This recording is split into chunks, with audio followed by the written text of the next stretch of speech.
Hello everyone, welcome back to online lecture series of subject biology. You are learning the topic biomolecules. In this topic you learn the different biomolecules which are useful to our body. Okay, so these are carbohydrates, proteins, lipids, nucleic acids. Okay, so all these are studied in a last some lecture.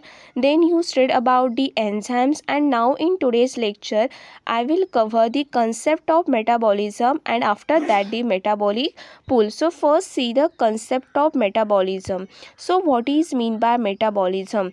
So metabolism is the sum of the chemical reactions that takes place within each cell of a living organism and provide energy for vital processes and for synthesizing new organic material. So metabolism means the all the chemical reactions which are takes place in every living organisms, and the site for such chemical reaction is the cell. So metabolism is the sum of chemical reactions. जेवढ्या काही chemical reactions आहेत त्यांची total म्हणजेच काय metabolism, आणि ह्या सगळ्या ज्या रिॲक्शन्स आहेत that takes place within each cell. प्रत्येक सेलमध्ये ह्या रिॲक्शन्स होत असतात. So within each cell of a living organism and provide energy. आता हे या गरजेच्या का असतात reactions? So these reactions after completion it provide energy for vital processes. ज्या बॉडीमधल्या आपल्या इम्पॉर्टंट अशा प्रोसेस आहेत त्या सगळ्यासाठी लागणारी एनर्जी ही आपल्याला त्यातून मिळत असते. And for synthesizing new organic material. कोणतंही न्यू ऑर्गॅनिक मटेरियल की जे आपल्या बॉडीसाठी युजफुल आहे असं मटेरियल ह्या मेटाबॉलिझम थ्रू तयार होत असतं. So the food we consume, जे फूड आपण कन्झ्युम करतो त्या फूडचं कन्व्हर्जन कॅलरीजमध्ये होत असतं आणि त्या कॅलरीज आपण आपल्या डे टू डे ॲक्टिव्हिटीजसाठी यूज करत असतो. So metabolism is very much essential for every living organism for their survival. Then metabolism involves continuous process of breakdown and synthesis of biomolecules through chemical reactions. So metabolism, there is the process of breakdown, means here the complex substance, any complex substance and the chemical bonds which are present in such complex substance, they get break and they convert into a simple form, simple nutrients. So there is the breakdown, म्हणजेच त्यामधले chemical bonds break होऊन एखादा complex substance असेल तर त्याचं conversion simple फॉर्ममध्ये होतं आणि एखादं सिम्पल फॉर्ममधला सबस्टन्स असेल तर त्याच्यापासून आपल्या बॉडीसाठी युजफुल असणाऱ्या एखाद्या कंपोनंटचं सिंथेसिस होतं, synthesis of biomolecule. Then each of the metabolic reactions results in the transformation of biomolecules. Each of the metabolic reaction म्हणजे आपल्या बॉडीमध्ये ज्या प्रत्येक मेटाबॉलिक रिॲक्शन्स होत असतात, केमिकल रिॲक्शन्स होत असतात, त्यांच्यामधून ट्रान्सफॉर्मेशन होतं वेगवेगळ्या बायोमॉलिक्युल्स आणि आपल्याला अवेलेबल असणारे बायोमॉलिक्युल्स त्यातून मिळत असतात. So most of these metabolic reactions do not occur in isolation. Isolation म्हणजे वेगळ्या. ह्या ज्या रिॲक्शन्स आहेत ती कोणतीही रिॲक्शन अशी आयसोलेशनने होत नाही. म्हणजे बऱ्याचशा ज्या रिॲक्शन्स आहेत त्या वेगळ्या होत नाहीत, त्या एकमेकांना कनेक्टेड असतात. म्हणजे एकाचं प्रोडक्ट दुसऱ्या रिॲक्शनसाठी सबस्ट्रेट असू शकतं, म्हणजे ह्या इंटर कनेक्टेड आहेत.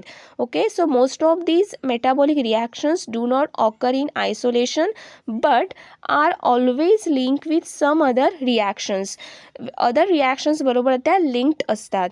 So in living systems cells are a work centre for the metabolism. Living सिस्टीममध्ये ही जी सेल आहे आपल्या बॉडीमध्ये तर ती एक वर्क सेंटर आहे की ज्या रिॲक्शन्स आहेत त्या तिथे होत असतात आणि त्यापासून आपल्याला युजफुल जे प्रोडक्ट आहेत ते मिळत असतात. So in living system cells are work centre where metabolism involves two pathways. The first is the catabolic pathway and the another is anabolic pathway. So through these pathways, through catabolism, here larger molecules convert into the smaller molecules and during such conversion energy get released. हे conversion होत असताना energy काय होते, release होते आणि त्याच्याबरोबर opposite anabolism. So here in case of anabolism, these smaller molecules convert into the larger molecules, but during this formation of larger molecules from smaller molecules, there is the need of energy. So anabolic reactions consume energy and catabolic reactions release energy. So these two concepts we will still detail in this point. So the first is the catabolic pathways. So catabolic pathways lead to formation of simpler structures from a complex molecules. Catabolic pathway हा असा pathway आहे की त्यामध्ये काय होतं तर formation of simpler structures from a complex molecule. इथे complex मॉलिक्यूल्सचं breakdown होऊन सिम्पलर मॉलिक्यूल्स आपल्याला अवेलेबल होतात, सिम्पल न्यूट्रिएंट्स आपल्याला अवेलेबल होतात. सो इन केस ऑफ कॅटाबॉलिझम ही सेलमध्ये होणारं मेटाबॉलिक रिॲक्शन्स आहेत.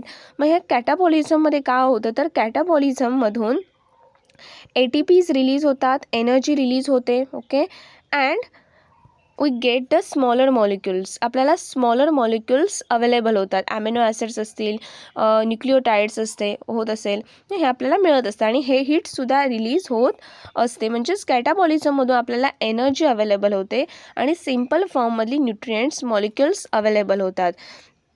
So for example, when we eat wheat, bread or chapatis, our gastrointestinal tract digests the starch to glucose. आता जेव्हा आपण फूड मटेरियल इनटेक करतो मग in the form of wheat, bread और chapatis अशा प्रकारचं जेव्हा फूड मटेरियल आपण बॉडीमध्ये घेतो तेव्हा काय होतं आपल्या गॅस्ट्रोइंटेस्टिनल जो ट्रॅक्ट आहे म्हणजे पूर्ण जो डायजेस्टिव्ह ट्रॅक आहे त्यामध्ये हे जे फूड मटेरियल आहे त्याचं डायजेशन होतं. इट अंडरगो डायजेशन म्हणजेच त्याचं हायड्रोलायसिस होतं.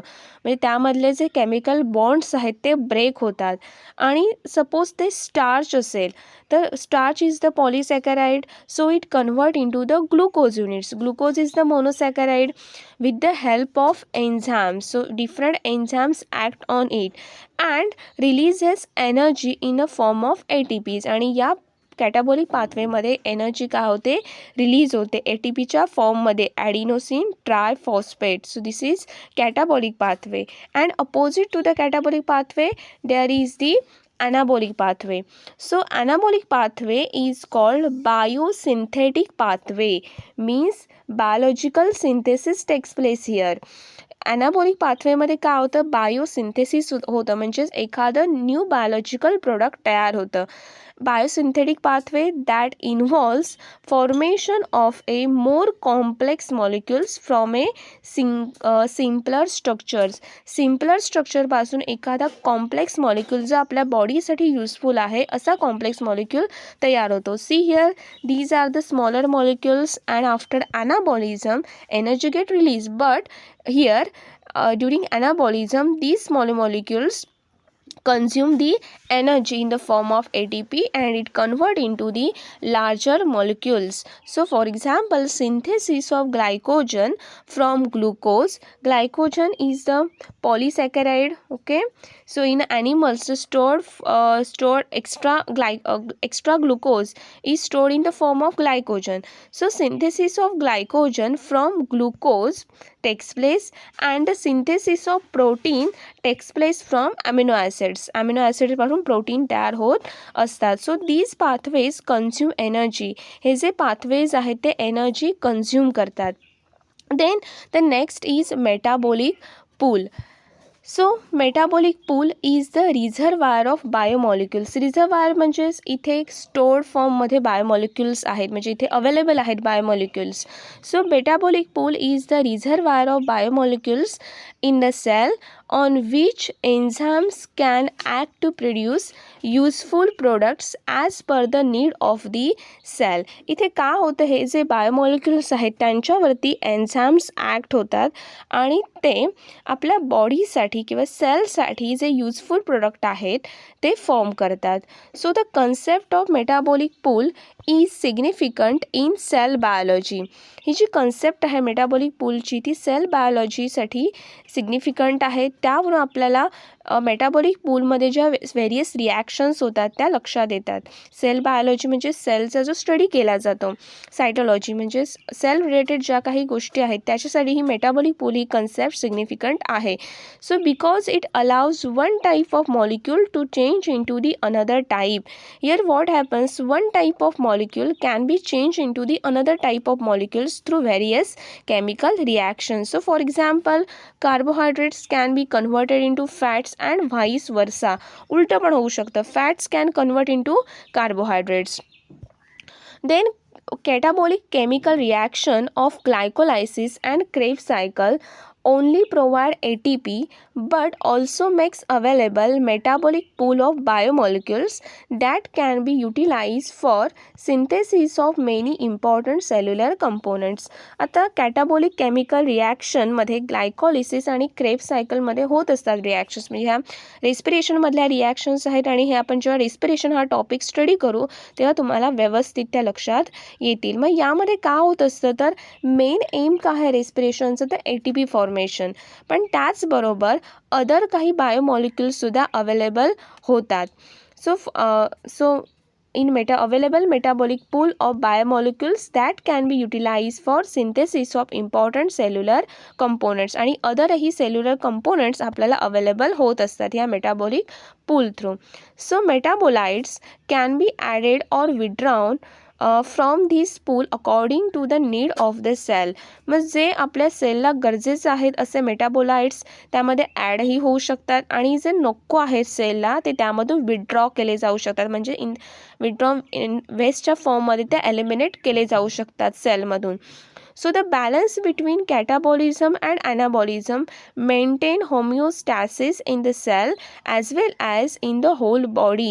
Catabolism आणि anabolism रिॲक्शनमध्ये जो बॅलन्स आहे त्याच्यामुळे का होतं तर सेलमधला बॅलन्स म्हणजे होमिओस्टॅसिस मेंटेन राहतं.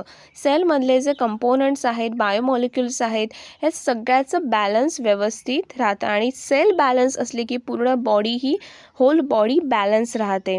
सो हियर मेटाबॉलिक पूल कन्सेप्टमध्ये इथे एक मी अंडरस्टँडिंगसाठी इमेज दिली आहे. तर यामध्ये any organic molecule can be used in respiration.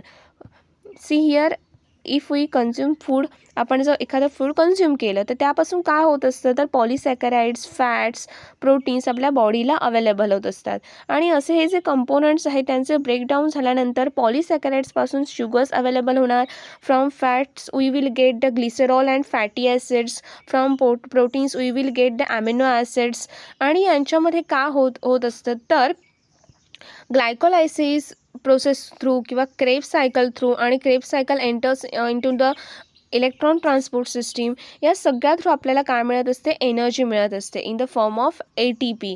So all these reactions are interconnected with each others.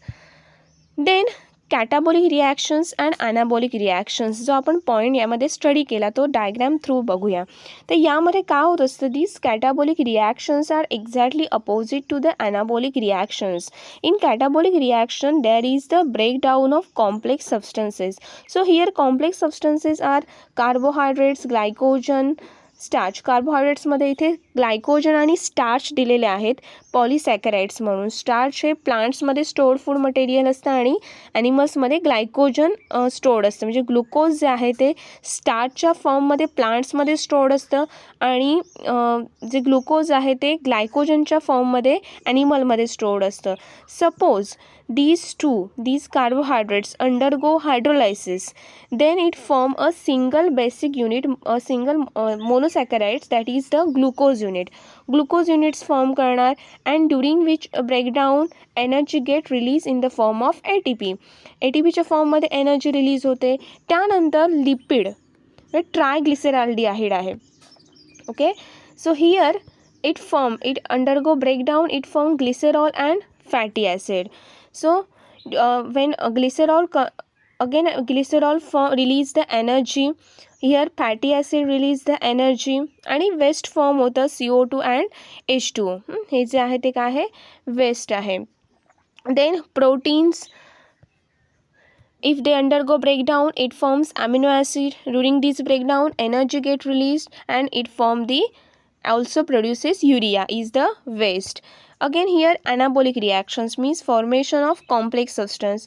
Glucose, glycerol, fatty acids, amino acids, these are simple components, and these simple components form a glycogen. Is the means glucose is monosaccharide, glycogen is the polysaccharide, and during which there is the need of energy. Here also glycerol fatty acid convert into ट्रायग्लिसरॉल्डिहाइड, म्हणजे इथे ट्रायग्लिसरॉल्डिहाइडचं breakdown आहे, इथे formation आहे. It requires energy again. Then amino acids form protein, and here is also the need of energy. So catabolic reactions are opposite to the anabolic reactions. So this is all about the metabolism and the metabolic pool. Thank you.